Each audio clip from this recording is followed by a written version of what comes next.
Thank you for auditing Professor Skye's Record Review, the only first listen new music review show hosted by a French professor immediately before his family wakes up for Saturday morning breakfast. Now, I was a little bit conflicted about what to review today, and at the end of the video, I will tell you my very good news about why I chose to review an obscure hip-hop album. Not that obscure, but not exactly super mainstream either. Usually on these Saturday slots, I reserve them for the biggest release of the week. The problem is, I have to like what I review. I don't give bad reviews. And I just don't like Lady Gaga. You feel free to hate me. I don't think she's bad. I just don't like her music, her voice, the way she presents. Plus, I did 2 of my last 3 videos on female pop stars, so I'm done. Get me back into hip hop. Get me into the world of Alfredo by Freddie Gibbs and Alchemist. Alchemist. I reviewed his album with Conway. His production is just beautiful. This whole album has this really downbeat 70s feeling. The soundscape is like you're constantly watching like a blaxploitation movie, and as they get to the sex scene and the camera starts to move away, the music that's playing there, that's like the bed of the whole thing. It's not even the music from 70s stuff that's like high tension and exciting. It's the mellow music. It's almost soft rock or light jazz at times. There's so much guitar. I'm gonna put this out there. Is this the most guitar on a rap album that there's ever been? It is everywhere. I think also everything about this album feels very 70s. And when I say 70s, I mean sort of like earth colors, like earth tones, you know? If you even look at the cover, which I'll get to in some more detail, there you go.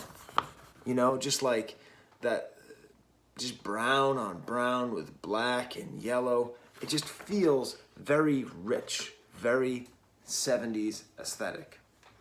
Of course, it's called Alfredo. Let's talk about that. Why is it called Alfredo? Well, it could be for the food. And when we think about this food, you can hear my daughter waking up upstairs. I might have to tell her, hey, I'm doing my video. Can you hang out a little bit longer? Yeah. All right, we're gonna have Dutch babies soon. How long will your video be? Be about another 10, 15 minutes. Okay, so who knows, it might be longer. Sorry about that. She's now downstairs on the couch. It's all settled. So when we think about like Alfredo, pasta Alfredo, it's a very rich flavor. It's a peculiar flavor. It's something that like you maybe don't want all the time, but you definitely want sometime. And I'd say that works well as a metaphor for this entire album, which has this very rich feeling. But the album's like 30 minutes long. It's not too much. It's not too rich. I actually don't like Alfredo, the pasta, but I actually really like this album.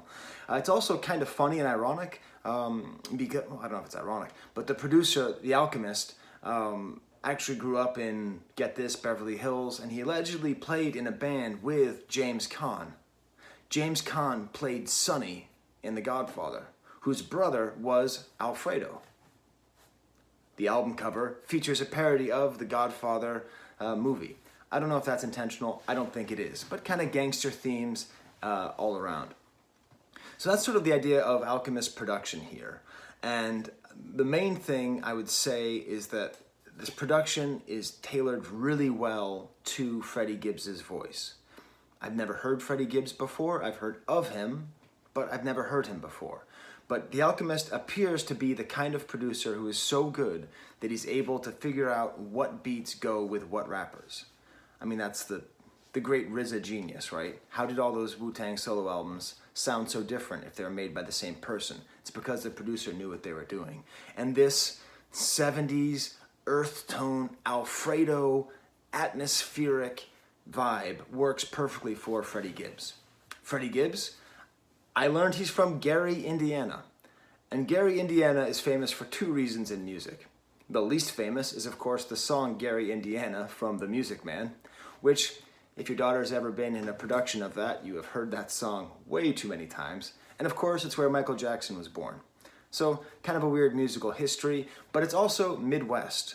And Midwestern rappers, I mean, I don't know many. I mainly think of Nelly and his bizarre flow and his singing and all that.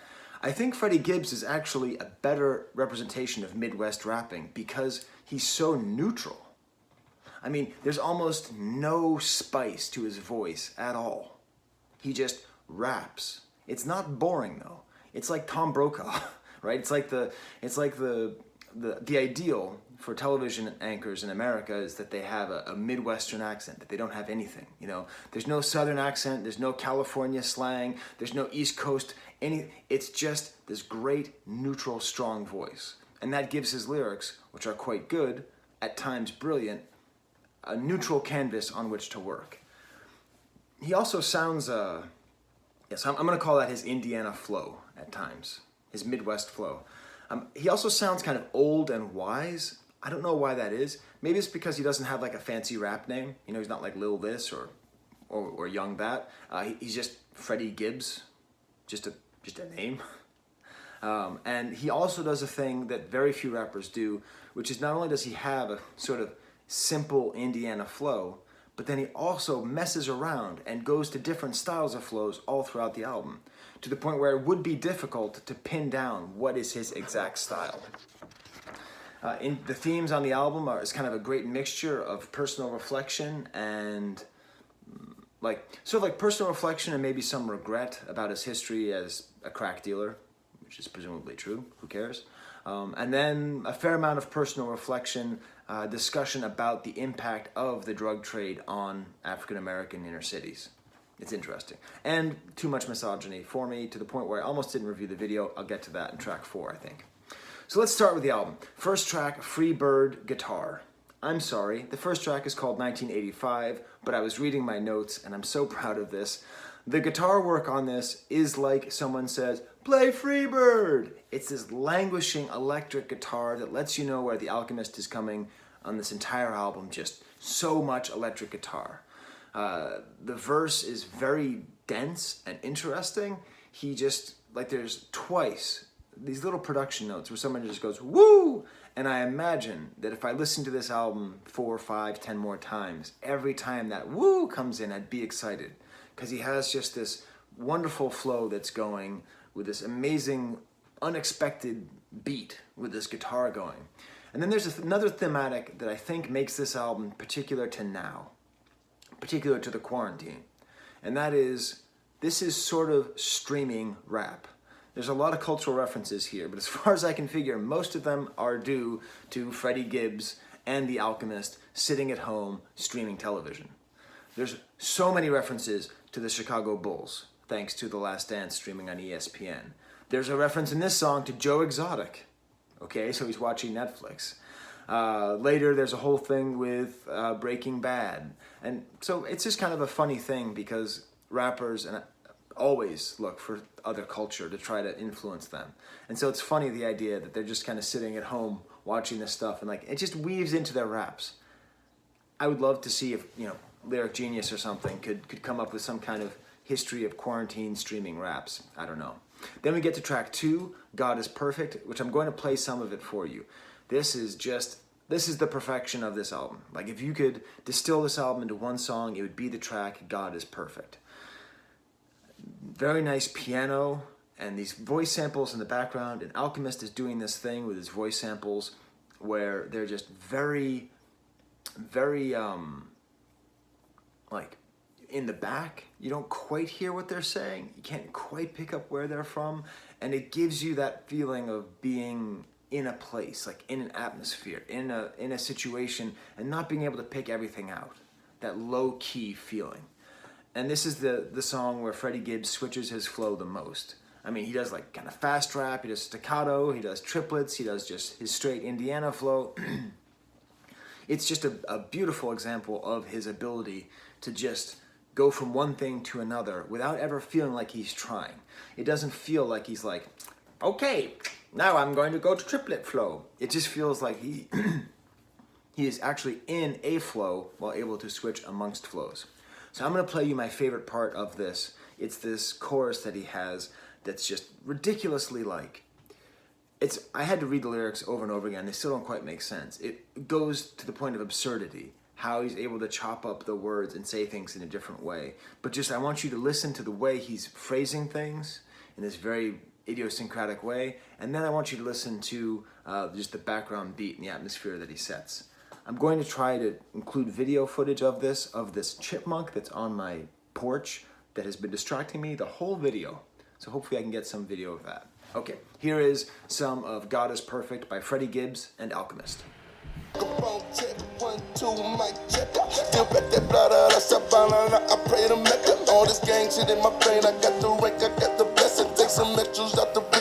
see a chipmunk? I don't know. The next track is called Scotty Beam, and it's cool because it begins with a sample of Gil Scott-Heron, who recently died, or at least in the last couple of years. And if you don't know who he is, he's sort of one of the progenitors of rap music. He did spoken word over some like jazz and soul and funk sounds, and is very politically active, and is most famous for saying the revolution will not be televised, but did a lot of other great black militant, you can't call them raps because rap wasn't invented yet, but spoken word poetry. And what's interesting is how much Freddie Gibbs' voice sounds like Gil Scott-Heron's. And I realized maybe this is one of his influences, because Gil Scott-Heron, in a similar way, has a very neutral delivery. Even though he's saying things very powerfully, they're not said with an accent or with any kind of twang. This seems to be a political song, at least in parts, about police brutality and harassment. Sadly timely. And with lines like "the revolution is the genocide," "my execution might be televised," I think you can feel some real angst there. I would say it's political without being preachy, which is part of what makes him talented. He's able to switch flows without sounding like he's trying, and he's able to be political without being preachy, which is pretty difficult. The next track, "Look at Me," is a garbage track that's terrible. I hate this song. If this was the first song on the album, I wouldn't have reviewed it. It is aggressively misogynistic. It's the way that it talks about his relationship towards women makes me not like him as a person, where the rest of the album kind of does. I get it, it's bravado, and it's, this is how much I don't care. Let me show you how much I don't care. There's a nice soul sample in the back. It's not a bad song, but it's just, I just don't like it. But the next track is wonderful. It's called Frank Lucas. It's got this gritty beat with like a sample that's like, it sounds like a keyboard that's being cut off. So it just sounds like a burp, like burp. Which again, Alchemist does all sorts of interesting new things on his beats. Again, he changes his flow. He even brings back some Izzy talk. Has "too legit to quit." He says the word "too legit to quit" at some point, which is kind of funny. The whole time you have that burping keyboard and a drone keyboard and the voices in the background. You also hear Vincent Price's laugh from Thriller, which my prediction is actually quoting Biz Markie from The Dragon. I think this is a Biz Markie reference, because that's how I learned about the Vincent Price laugh in Thriller. And he even quotes Biz Markie. They even sample Biz Markie in the song "God is Perfect." A great example of the background flow where you hear Biz Markie talking about Big Daddy Kane, saying, "Hey, Big Daddy Kane, hey, Big Daddy," just totally in the background. There's a guest verse from Benny the Butcher from Griselda, and it's just great. Completely inscrutable. I couldn't tell you a single thing he talked about. I mean, he can just rap and say words, and he has that ghost face effect where you just go and you understand all of the words as words, but you try to put them together and they make no sense. It's like a puzzle, and it's the opposite. It's like every piece of the puzzle looks like something, but then you put it together and you don't know what it is. I just came up with that off the top of my head. Is it good? I can't tell. Next track, "Something to Rap About," just great. More sweet, soulful guitar, a cool chopped up bass sound, very soft rock. It's weird though because Freddie Gibbs opens this with these kind of ad-libs where he just says the N-word and the B-word over and over again, which I don't know if he's doing it because the song is too soft and he wanted to make it harder, but it's a little bit unsettling, the mixture. But it's interesting because he says in this song, "God made me sell crack so I'd have something to rap about," which is interesting. Obviously it's not true, but it's an interesting idea, this thankfulness for the misery that gave them something to rap about. I would argue that for hip-hop to move forward, you have to have more rappers who say, I don't need to rap about crack. There's enough stuff in my life to rap about that's more interesting than selling crack. He does an interesting line, "When I touch the crack, I let the crackers take a hold of me." So that's an example of this kind of, hey, I'm a super proud crack dealer, yay, crack dealing, yay. And then on the other side, a kind of guilt and a sense of the situations that the drug trade has put him in, how he's actually suffered more from the drug trade than benefited from it. And so the idea that white people take control of him once he starts selling crack is of course true, right? Because that's the prison system and everything, how it works, right? You give up a lot of control when you become a criminal. So that's an interesting idea. Also, it's just funny that such a wonderfully biracial project has a black guy calling a white guy a cracker, and it's not a problem. That's as it should be. And then we have what I would say is the most typical Freddie Gibbs lyric. And by that, I mean it's good, but it's not so good that you have to scratch your head. It's a very straightforward, good rap line. He says, yeah, you, N-words, I'll just say you people, bringing out the old me. I am trying to live to 93 and see the old me. So it's cool, right? Like the old him is the violent him, and the violent him will get himself killed and will prevent him from seeing himself when he's older. A good, solid rap lyric. Smart, funny, not brilliant, not get out your thesaurus, what's he talking about, not get out your Shakespeare and read the footnotes to figure out which character from Othello he's referring to. It's more just like, you're bringing out the old me, I'm trying to see the old me. Good and solid. This has a verse from Tyler, the Creator, who's becoming a really spectacular guest rapper. He's really doing a great job. I mean, I like his album, but he I guess because his flow is so specific, like his sound is so tailored to him that when you hear him, it's like a breath of fresh air. And the whole verse is tailored around the idea that this verse represents a boat, and that he's going to buy that boat, and he's going to live a life of leisure, like a Polo ad, which is great because that's what Polo is all about. It's about their ads, about that life, and these dreams, and everything's sort of like themed around being at a lake. And it's one of the best aspirational money raps, just in terms of its simplicity. It's just like, I'm thinking about buying a boat and hanging out on a lake. And the whole verse, he does the whole thing, and it works all the way through until the end when he references the boat again. He is a very good lyricist, which I don't even think I understood. In my whole review of Igor, I don't think I understood what a good lyricist he was, like I did on this one simple verse about a boat on a lake. He also said that he used to be a goblin under the bridge, which is just a great way to refer to yourself. It's very funny. The next track, Baby S Word, is a solid track, and I think it's filler, so I'm not going to talk any more about it. Then Babies and Fools. This is very 70s feeling again. They had this interesting trick where the verses, there's like 8 verses maybe in the song, but it's because the verses get interrupted by a sample of someone saying, all of me, in a sing-songy voice. And I think it's actually they just wrote one verse, but this ended up being interrupted and split into 2. So Alchemist is doing something very interesting here with this production, where he's forcing rappers to sort of change, as opposed to just being like, 8 bars, chorus. It's like 4 bars, the all of me thing, tie something in there, and then go again. It's quite nice. There's a lot of cool themes in here, a lot of cool things he says. He refers to money. Money for a long time has been called dead presidents, but he calls them dead slave masters, which is largely true. Well, not the $5 bill, but, it's true enough. But it's a really nice example of the soul, the 70s soul sound, the faraway sound, and the atmosphere and the tapestry they're able to create. The browns and oranges and yellows of this earth tone album. And the verses are interesting because the first one's about growth, and then the second one is like that song I hate. It's like, I don't respect women, haha. Then the third is about how true he is to his crew. Interestingly, Conway from Griselda makes an appearance, and his verse is actually like really personal. It's like the most personal. It's about how he's failing his kids and not seeing them enough.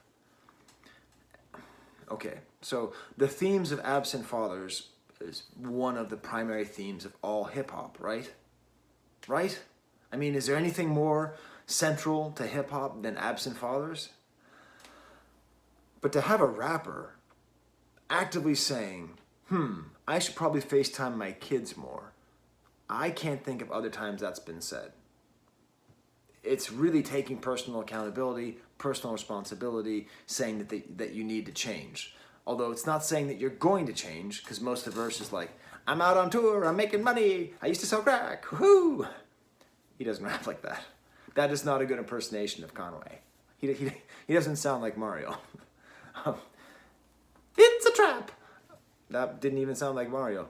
Now my daughter's on the couch and she hates it. Was that terrible, Zola? Yes. Yeah. But yeah, it's interesting. Now who's failing their kids, right? But it's a really great verse. And again, Freddie Gibbs, I would say, in these... So Rick Ross also has a verse on here. I think every verse that he has the guest appearances are minimal. It's just those 4. But I would say each time they outshine Freddie Gibbs. But it's not in a way that makes you go, take it off the album, this guy sucks. It's that they're maybe, I think he's almost giving them the space to do that. It's an interesting idea. And then there's Skinny Shug, which is a funny idea. Suge Knight, the gangster producer who is known for being fat, so just calling himself skinny. And this time, Alchemist is like, okay, we're going to get the guitars, but they're going to be noodly guitars. Not like, for most of it, but like, and then this great like stutter step drums, kind of smoky keyboards, just excellent. And in this song, he has a verse, and he talks about his uncle dying of an overdose.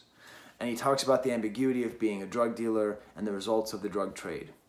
I would love to see Freddie Gibbs go full in on this, do a whole album about how the drug trade helped him and hurt him. Make that the theme of the whole thing. I don't know. There's a sadness to this song. Like he keeps on talking about, I was just living by the code. But there's like a sadness to this code. Like there's an acknowledgement that the code itself is self-destructive and doesn't help himself. That's the ambiguity of the album, which I wish were more present. I really do. He also kind of quotes the Alcoholics Anonymous quote and says he wants the strength to ignore what he can't control. Interesting. Last track is called All Glass. 1 second, I went up with the camera. Why is the camera all like making me on fire? Okay. Oh, it's because the sun came out.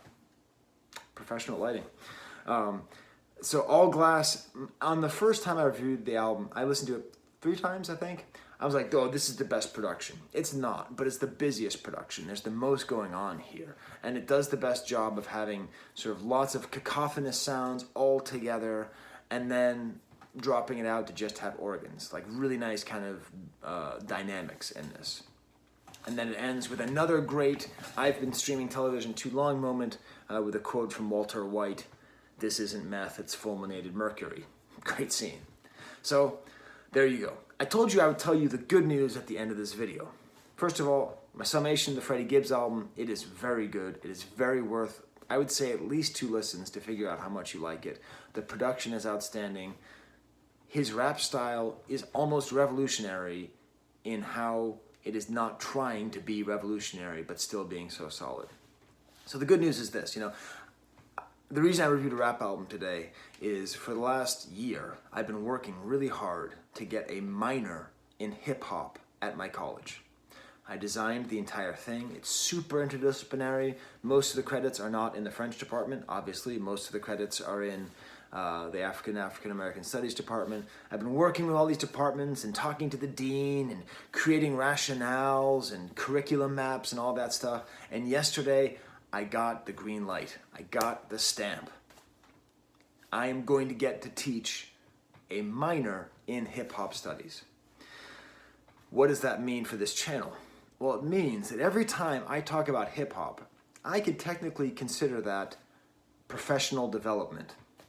Because I am an expert in French. I am. I would say I'm an expert in hip-hop, but man, hip-hop moves quickly.